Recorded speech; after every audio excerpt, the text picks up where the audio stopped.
Viver de forma relativamente lúcida no século XXI, no olho do furacão de transformações climáticas e tecnológicas radicais, envolve uma confrontação constante das incertezas do nosso futuro e da insuficiência da nossa ação coletiva para mitigar desdobramentos críticos da catástrofe ambiental, das guerras, do avanço descontrolado da IA.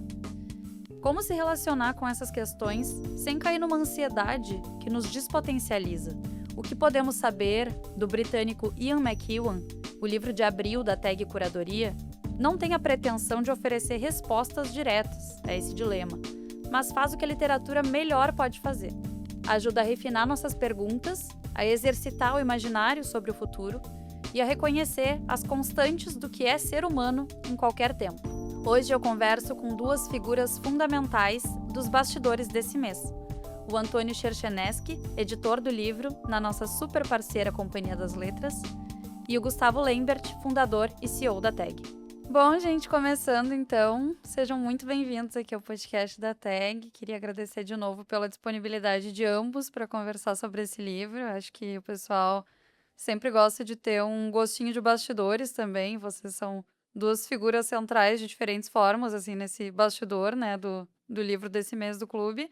Então, enfim, queria agradecer a presença de vocês. E já partir para a primeira pergunta para a gente começar a conversar, então.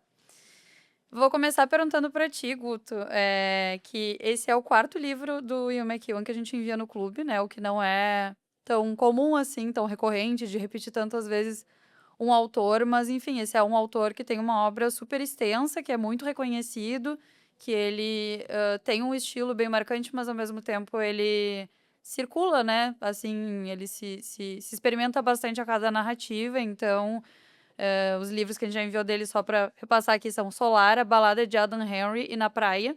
Eu queria te perguntar o que fez tu sentir, quando tu leu O que Podemos Saber, que esse era um livro que valia os associados da Tag lerem, assim, e como é que tu enxerga esse livro em relação a esses outros também que foram enviados, né? Bom, em primeiro lugar, obrigado pelo convite. É um prazer estar aqui conversando contigo. Antônio, obrigado pela participação. É um prazer te receber aqui no nosso podcast.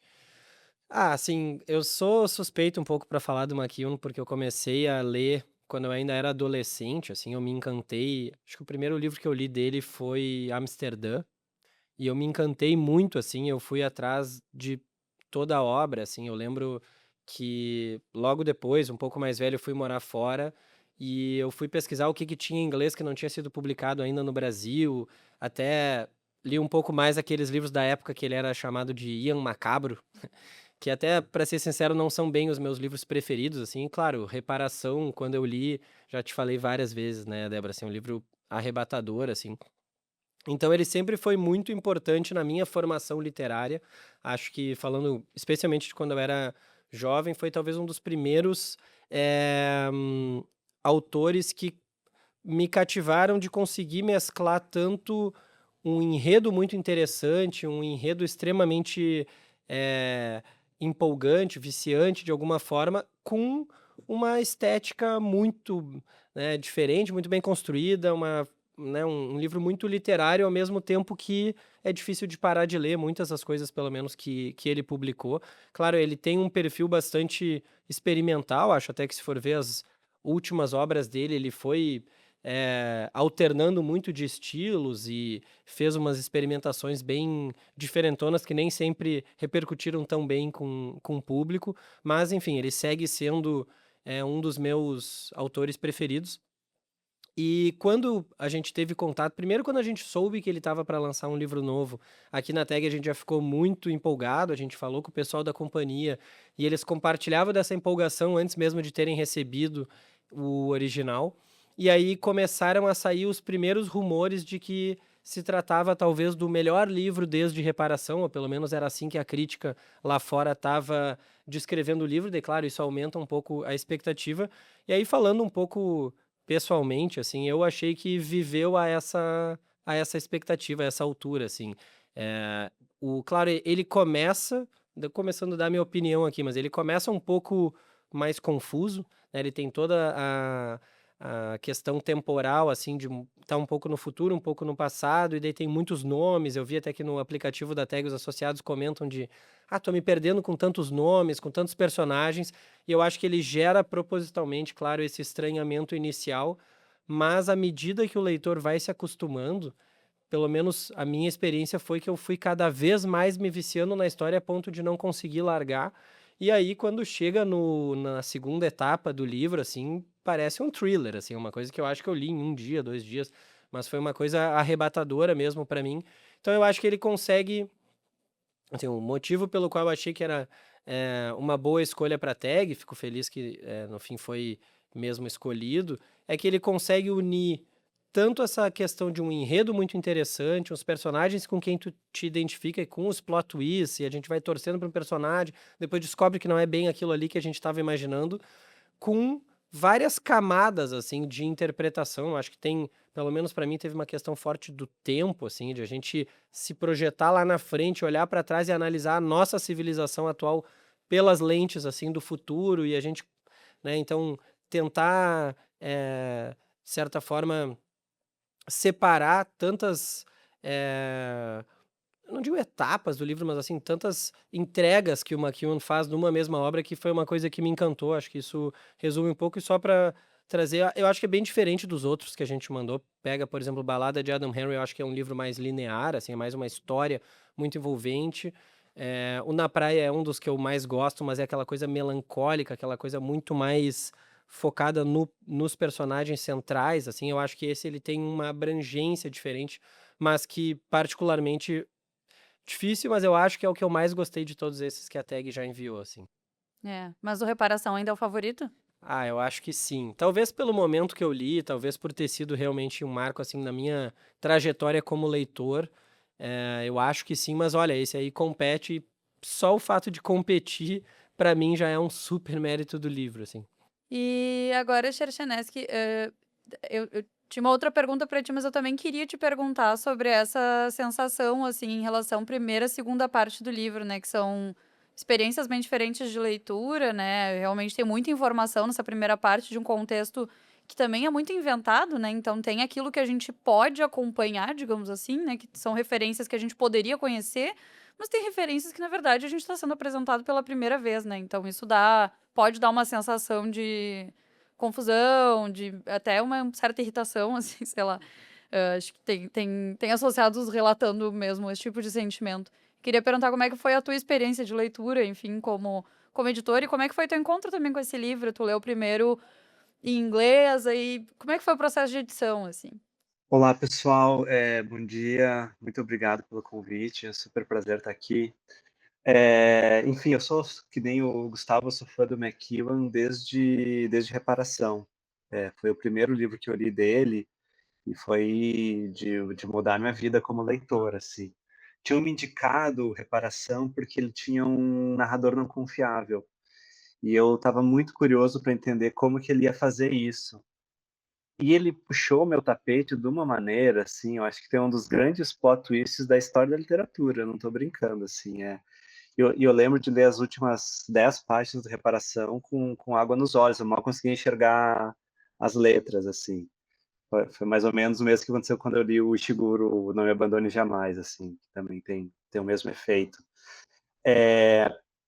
E, enfim, quando eu vim trabalhar na Companhia das Letras, eu herdei o catálogo da minha antecessora, que é a Luara, que é uma das pessoas mais inteligentes que eu já conheci, uma pessoa brilhante, e ela é responsável pelo McEwan. E daí você imagina a minha surpresa de estar trabalhando e daí pisca um e-mail da agente do McEwan dizendo: temos um livro novo aqui, o tal.doc, com senha, claro, com várias camadas de proteção. Mas é aquela coisa que a gente quer largar tudo e ler o livro, né? Eu peguei o livro e segui lendo o que podemos saber. Eu li ele fora do escritório porque eu não conseguia parar de ler. Mas eu concordo com o começo, que pode parecer muito truncado, porque ele tem uma tarefa ingrata de apresentar muitos personagens. E ele apresenta dois eixos narrativos, cada um com seu conjunto de personagens. E o presente do livro enfim, a Inglaterra se tornou um arquipélago, a Nigéria virou uma potência, você tem que se orientar com muitas coisas, tem que se orientar espacialmente, né? E tem talvez referências a lugares que talvez uma pessoa europeia vai ter muito mais facilidade de localizar, mas a gente não vai ter.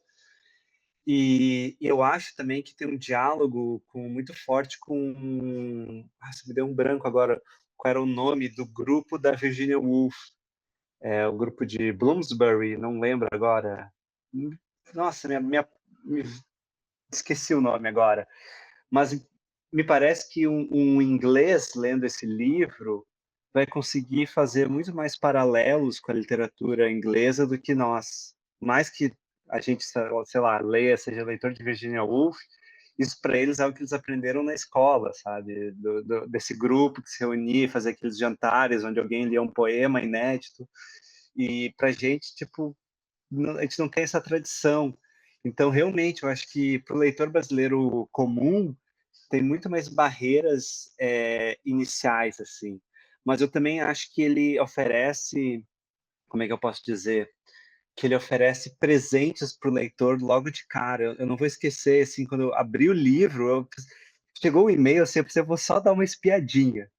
E daí eu li a primeira página.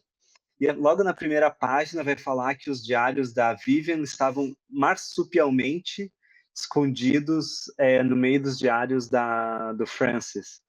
E só usar esse termo, marsupialmente, ou como marsupial, já é muito, já é um nível estético, assim, de você jogar uma metáfora muito boa, assim. Não é que precisava dessa metáfora, assim, nossa, essencial para o livro, que usa o termo marsupial.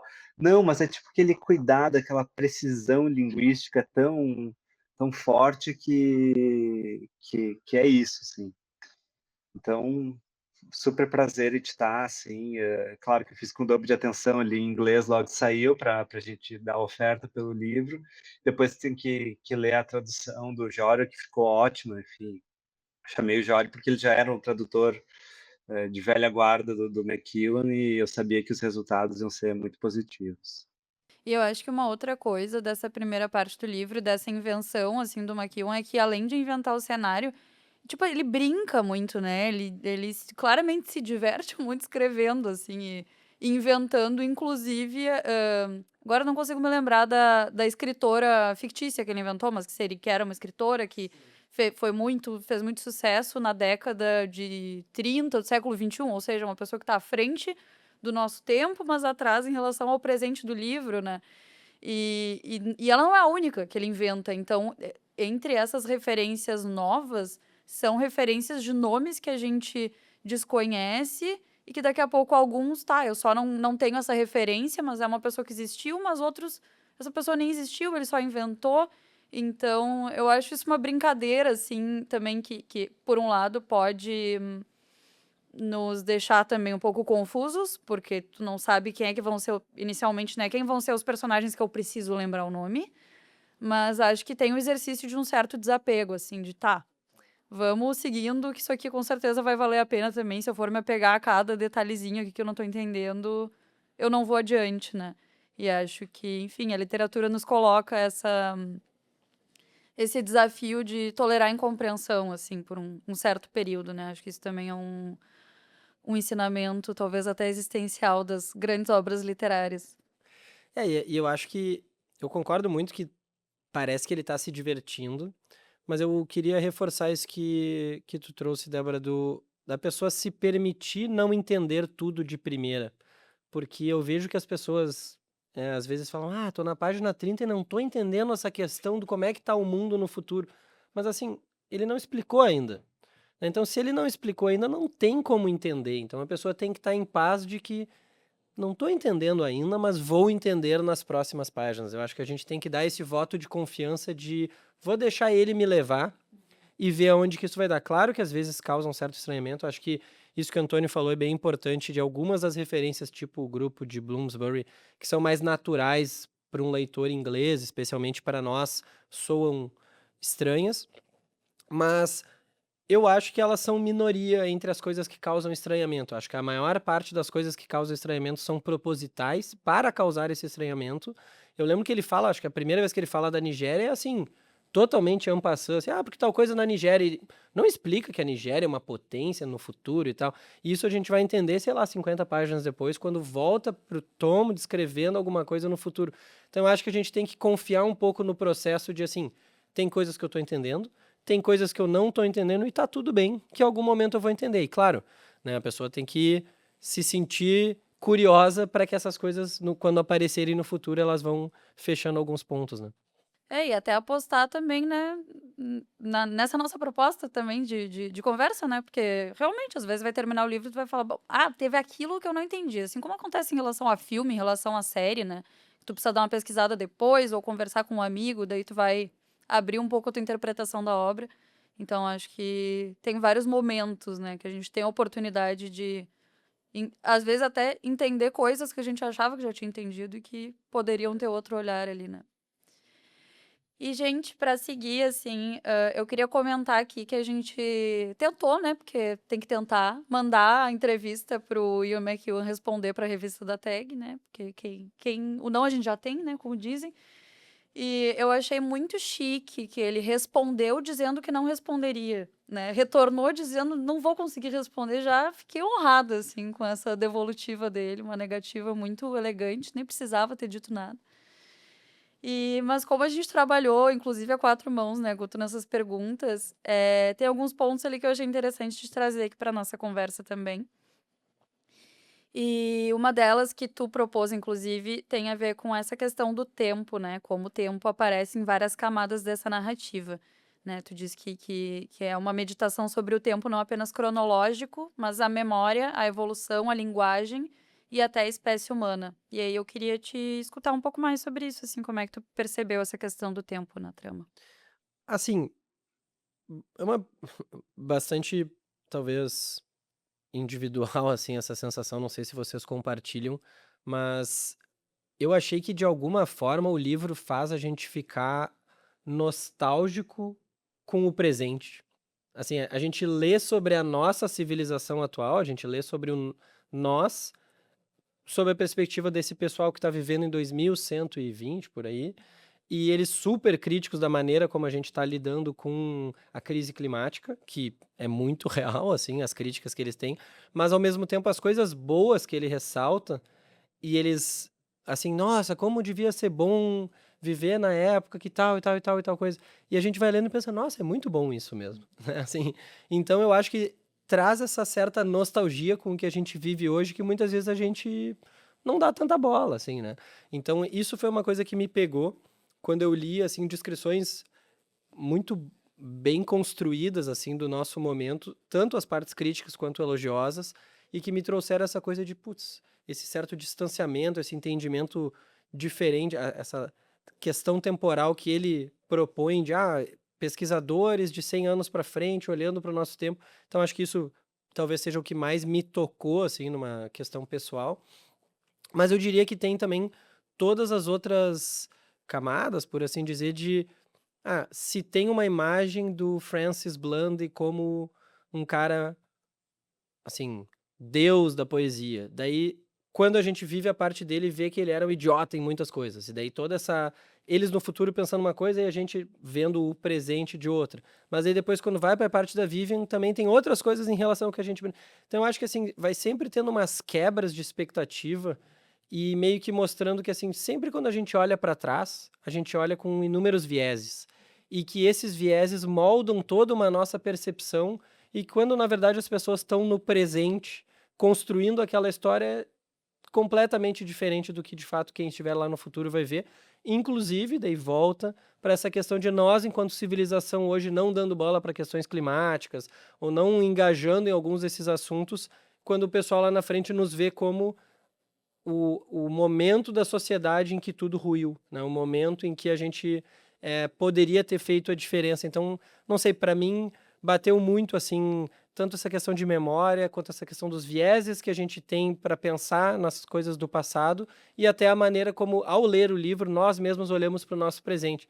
Uma coisa que eu acho engraçada é que a Rafa, que é nossa publisher aqui na Tag, quando ela estava lendo esse livro, ela estava muito preocupada com essas questões ambientais, assim, às vezes a gente discutia algumas coisas e ela dizia, não, mas aqui eu já criticaria isso aí.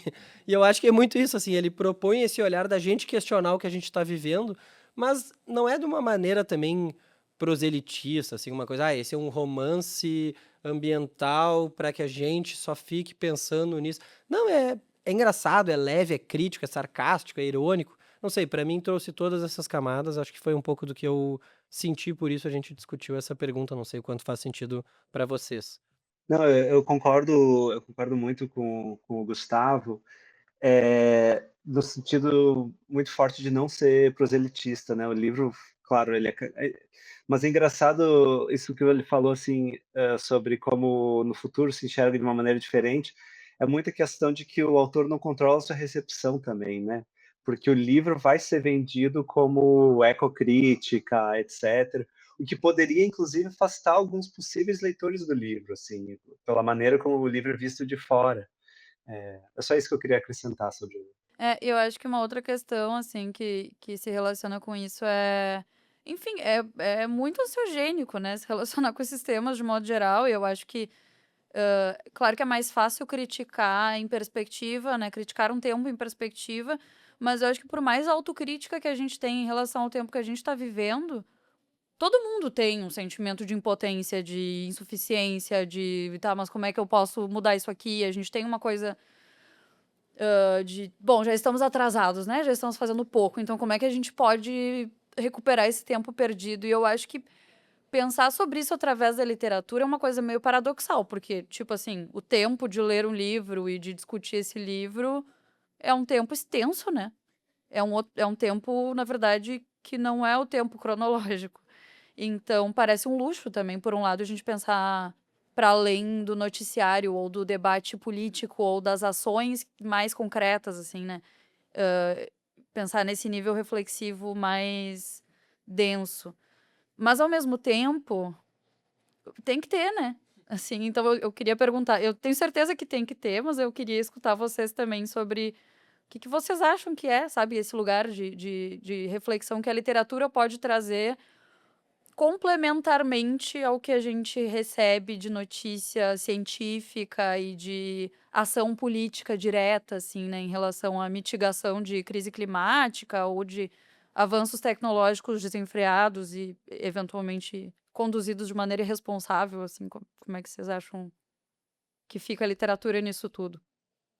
Eu acho que esse é o tema central do livro, né? O que que pode a literatura diante dos muitos apocalipses que o livro traz. E é curioso que quando eu comecei, eu imagino o leitor lendo agora, porque tem um trecho, que, se eu não me engano, que Israel ataca o Irã.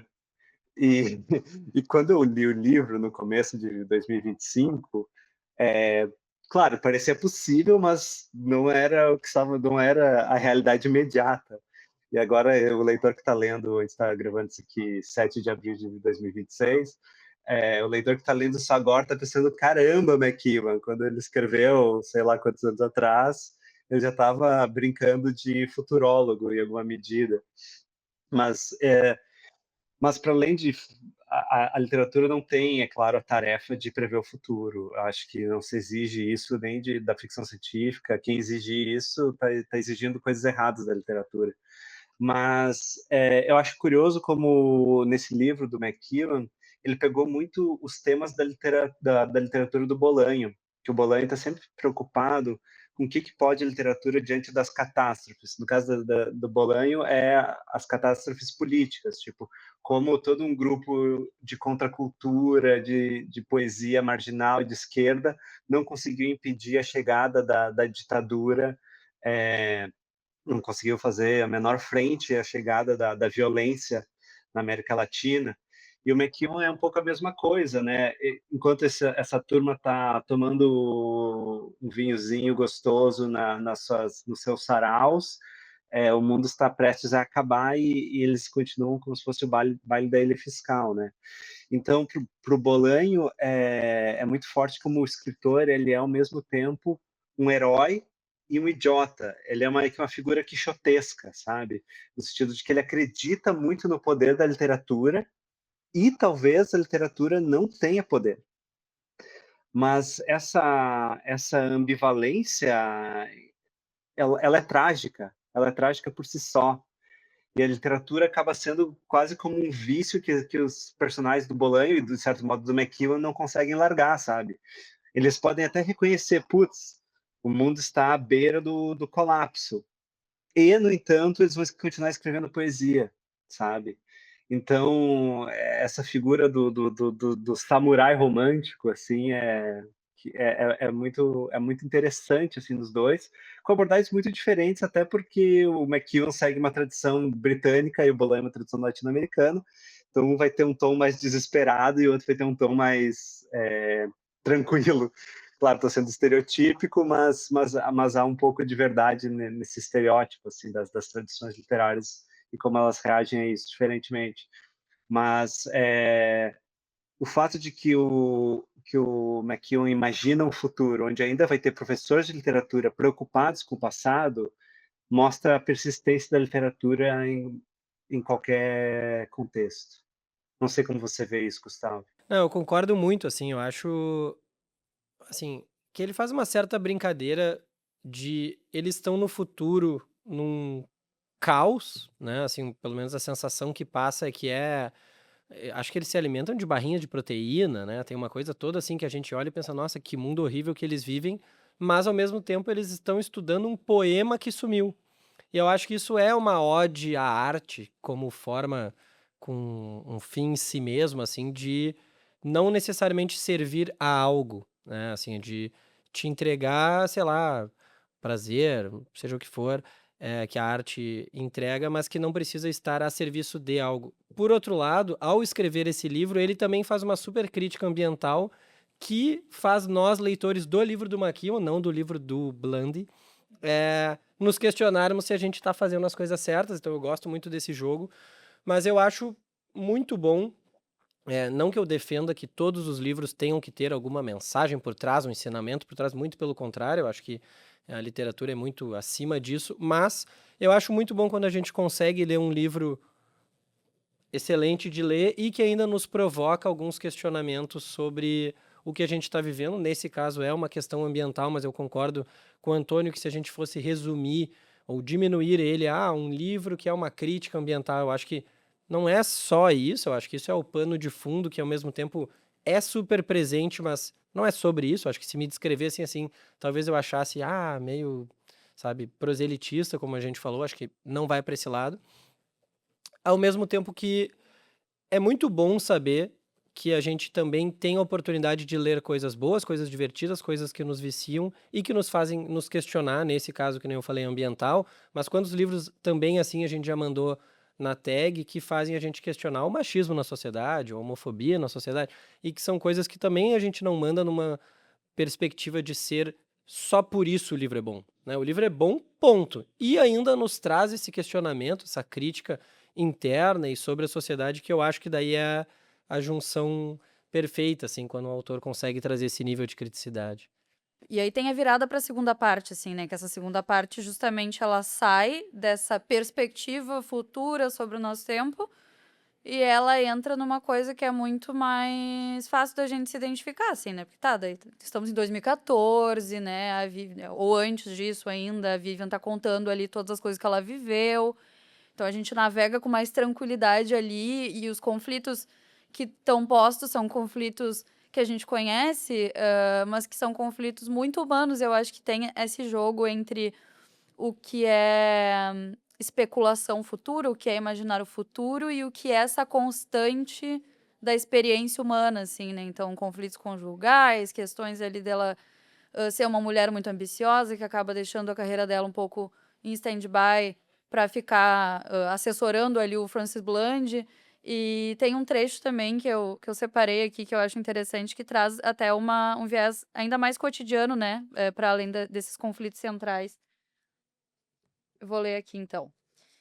O que leva nossos alunos ao começo de uma compreensão madura da história e a uma apreciação do que o passado imaginou, são simplesmente os detalhes.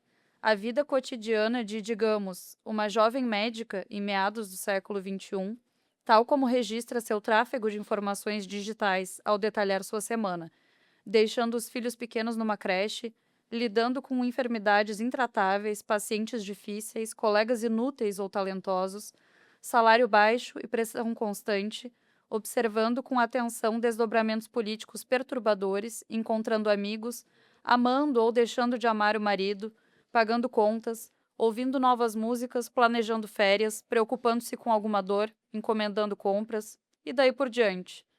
Então, isso tá na página 99, né? Não tá tão adiante no livro, considerando que ele tem quase 400 páginas. Mas eu acho que já tem essa coisa que é um pouco mais convidativa até, né? Da gente perceber o que permanece, assim, né? Diante de todo esse turbilhão de transformações, o que permanece, que no fim também é o que mais nos prende a história, porque a gente fica curioso para pensar como um autor do porte do McEwan imagina o futuro, sim. É muito interessante como ele brinca com isso, sim. Mas eu acho que o que mais nos captura realmente são os conflitos que a gente consegue se enxergar ali, né? E se relacionar a nível afetivo mesmo. Então, de fato, eu acho que tem vários livros no livro, assim. Ele consegue fazer essa articulação de uma maneira muito surpreendentemente habilidosa. Até porque, assim, não sei se vocês concordam, mas pra mim a parte 2 é a melhor parte em termos de prazer de ler, né? Assim, é extremamente viciante, cheio de reviravolta e surpresa, e daí tem assassinato, traição, plot twist, enfim. E isso também pra mim, daí claro, é a gente se colocando na cabeça do McEwan, mas é que não interessa quão a sensação que eu tenho, assim, não interessa quão caos ambiental tá e todas as críticas que ele traz, ou mesmo a parte toda erudita. Na verdade, a gente quer ler muitas vezes sobre um casal, sobre traição, sobre assassinato, sobre essas coisas. E isso eu acho maravilhoso porque esse é o ser humano, assim, se a gente for imaginar, a gente viveu pandemia, tem coisa mais trágica do que a gente viveu, e ainda assim, uma vez adaptados, a gente volta às nossas relações humanas, e é isso que mais nos importa, são as relações familiares, são as relações conjugais, são, enfim, amizades, e eu acho que isso é o que encanta tanto no livro, porque eu, sinceramente, acho que se fosse só focado nessa questão de a gente viver só o 2100 e tanto, acho que ele seria um livro um pouco menos interessante. Mas eu acho que ele consegue nos transportar pra Vivian, que eu acho que é a personagem central ali, e a gente se identifica com ela, a gente torce por ela, mas a gente fica chocado com as coisas que ela faz. E pra mim é isso que me apaixonou tanto no livro, assim. Eu queria perguntar pra vocês também, que eu costumo gostar de. Principalmente quando tem um título tão bom, acho o título desse livro muito bom, O que Podemos Saber, e acho que ele é muito polissêmico, assim. Então, queria escutar vocês sobre insights, assim. O que vocês pensam desse título, considerando, né, esse plot central de que o Thomas Metcalfe, ele se define como o biógrafo da reputação de um poema não lido. Então, tem uma investigação sobre algo que não é diretamente conhecido, né? Que não se pode saber, não se pode conhecer diretamente. Acho que talvez essa seja a interpretação mais evidente, assim, do título, mas acho que pode ter várias outras, então queria perguntar qual é o sentido desse título para vocês, o que vocês pensam dele? Eu acho que, o que podemos saber coloca já de cara que tem coisas que a gente não pode saber. Se tem coisas que a gente pode saber, tem coisas que a gente não pode. E esse é o grande jogo do livro, né, também, de novo, timing, quando o livro estava para sair, teve o vazamento dos e-mails do Epstein, né, e daí tem todos os e-mails possíveis, imagináveis, num arquivo procurável, que é um pouco como ele imagina que vai acontecer com toda a humanidade, assim, vai ser tudo buscável, rastreável, e, no entanto, o que ele precisa saber, que é o que ele quer saber, que é o poema, a princípio é isso que é a busca, né? Não é a reputação do poema, isso aí acaba sendo uma segunda coisa. O poema segue impossível de localizar, segue um mistério, você consegue deduzir coisas a respeito do poema. Então, essa é uma busca, de novo, uma busca quixotesca pelo conhecimento total. E um fracasso desse conhecimento total, né? Porque o que me parece, para mim, se o livro tem uma mensagem, também eu concordo que livros não precisam ter mensagens, etc. Mas se o livro tem uma mensagem é que sempre existem zonas cinzentas, zonas obscuras, e que há um limite tecnológico, humano, para o que se pode saber, assim. E no fundo, assim, se vai pensar com alguma frieza, essa busca pelo poema é quase um truque literário, né? É o que a gente chama na escrita criativa de MacGuffin, porque na verdade o que está o que mais importa é tudo que está ao redor do poema, é toda essa a construção da vida conjugal, como vocês mesmos falaram, entre a Vivian e o Francis, é, e também a maneira como o passado é reinterpretado pelas lentes do futuro, e como ninguém nunca consegue interpretar seu próprio tempo, né? Porque nós somos sujeitos da história, não fora da história. Então, é isso, sim, me parece. Eu concordo, assim, até para ser sincero, às vezes eu me esquecia se o livro era o que podemos saber ou o que não podemos saber, quando eu ia pensar no título, assim, porque eu concordo com o Antônio que ao natural já vem essa dualidade e me pega muito a questão do indivíduo, né? Assim, eu penso nesse título muito sobre a gente não sabe direito a história da outra pessoa, o que ela tá pensando, o que que ela já fez, o que que ela vai fazer. Então eu acho que tem muito o Tom se achando um especialista nesses personagens, até que vem uma revelação que muda completamente a maneira como ele interpretava a relação ali do casal. Então, concordo muito com o que o Antônio traz sobre enquanto civilização, assim, mas eu acho que tem também essa camada bem individual de o que não podemos saber sobre as outras pessoas, assim.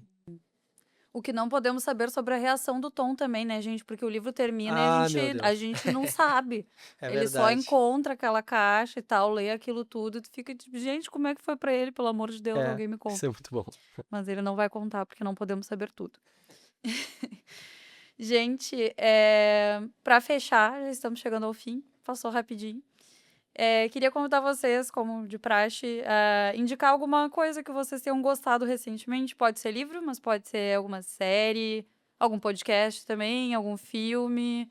E se tiver relação direta com o livro, perfeito. Se não tiver nada a ver, também tá ótimo, que a gente gosta de intercalar assuntos, né?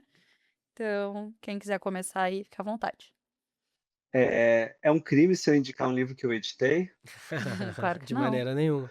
Não, é só porque, claro, eu não gosto de dizer, eu não tenho filhos preferidos, né? Mas às vezes um livro que a gente acha muito bom não circula tanto quanto a gente gostaria. E tem um livro do escritor gaúcho Thiago Souza de Souza chamado Do Teu Fantasma Vejo Só o Coração. É um livro que ele é muito difícil de definir e ele tem essa mesma questão do McEwan de que você começa as 30 primeiras páginas perdido. Onde esse livro vai me levar? E quando você supera essa barreira inicial, você entra, ele é um livro também que é sobre as ambiguidades, sobre as zonas obscuras do ser humano e sobre como o ponto de vista vai determinar a interpretação das ações, assim. É um livro que, tipo, de longe não parece não ter nada a ver com aquilo, de perto tem tudo a ver com aquilo. É um livro bizarramente bem escrito, assim, eu acho um grande destaque da literatura nacional. Então fica aí essa minha dica, do Teu Fantasma Vejo Só o Coração, do Thiago Souza de Souza. Muito bom, fiquei curioso, não conheço. Eu conheço o Thiago, mas esse livro dele ainda não li. Vou para um lado totalmente diferente, mas assim, eu voltei de férias há pouco, e quando eu saio de férias eu sempre tento ler alguma coisa mais leve, mais divertida, assim, e daí eu decidi encarar um livro que há muito tempo estava na minha estante, que é o Doctor Sleep, que é acho que é Doutor Sono, que foi a tradução, foi a companhia mesmo que publicou, que é do Stephen King, que é a sequência do Iluminado. Aí o Iluminado eu tinha lido também mais jovem, eu tinha amado, assustador. Eu lembro que eu lia de noite, qualquer barulho tinha sobressaltos, mas eu tinha ficado extremamente empolgado com o Iluminado. E eu fiquei um pouco na dúvida se eu deveria ler a sequência ou não, porque às vezes não fica assim, que ficar à altura é sempre muito difícil, mas às vezes prejudica até um pouco a lembrança do primeiro. Eu gostei bastante do segundo, assim, foi um livro. Fazia tempo que eu não lia Stephen King em geral. Eu tive uma fase de ler vários dele bastante tempo atrás. E eu gostei. E eu gostei, especialmente, eu acho, da primeira parte, que ele foca muito no. A história, para quem não sabe, é sobre o Danny, que é o menino do Iluminado. Ele cresce e aí ele se torna alcoólatra, como o pai dele era também. E daí tem muito os desafios dele enquanto alcoólatra e assim, a luta dele para vencer o alcoolismo. Eu achei que foi muito bem construída pelo Stephen King e depois, claro, entra em umas partes um pouco mais fantásticas, de terror, assim, e tal, mas eu achei um livro divertido. Não acho, né, que ficou à altura do Iluminado, porque realmente é muito difícil, eu sou bastante fã do livro. Mas eu achei legal, para quem tava na dúvida como eu, se deveria ou não ler, acho que vale a pena, é divertido, não sei se vocês já leram, mas como uma leitura de férias, eu pelo menos curti, achei um bom entretenimento, assim. Legal. Maravilha, então, gente. Muito obrigada pela presença, pelo papo. Muito bom, sempre abre perspectivas, né? Como a gente estava comentando, o propósito do clube, afinal de contas, e a gente também ganha muito com isso aqui internamente, né? De participar dessas discussões. Muito obrigada. Obrigado pelo convite, obrigado, Antônio, pela presença, foi ótimo bater esse papo contigo, como sempre. Obrigado, pessoal. Vocês são demais. Valeu. Valeu, até a próxima.